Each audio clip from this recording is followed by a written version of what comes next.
In tonight's Focus on Education in the 21st Century, we introduce you to a local educator who found an innovative way to save time with an app. Tiffany Beasley is a library media specialist at Scott Dual Language Magnet in Topeka. She sometimes helps cover the school's dismissal process. For safety reasons, each day they track when students go home and who they leave with. When parents come in a car, it's our responsibility to make sure kids get to the correct car.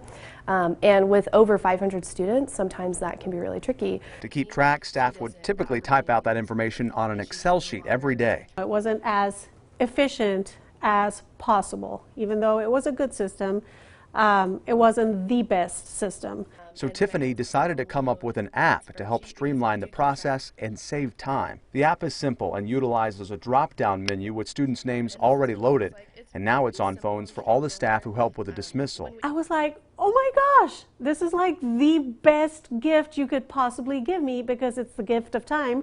I don't have to get out so soon to start typing names, as well as more accuracy and more time possibly to connect with parents if I need to talk to them about something. Tiffany estimates the app has saved as much as 15 minutes a day, which totals about 45 hours saved over the course of the school year. She says it doesn't just make life easier for staff, but students as well. And I think this position has kind of brought that out in me a little bit, to speak up when we see things that are inefficient, because those things affect kids.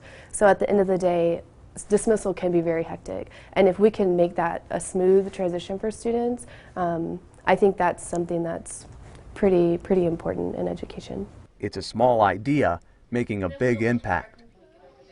And Tiffany says that app was actually fairly simple to create. She learned how to do it through the district's Innovation Academy, and that's run by some tech instructional coaches that get together, talk about different ways they can use technology in the classroom. And she says she's looking for ways to make the app even better. So that's cool. Really neat, taking an idea, running with it, creating it, and then saying, here, we can make things better, instead of just complaining about it. Yeah, and it's really crazy how technology is just reforming everything. Yeah, to be able to create an app just that easily. To get the kids on the bus and get them where they need to be. Yeah, it's awesome. It's cool.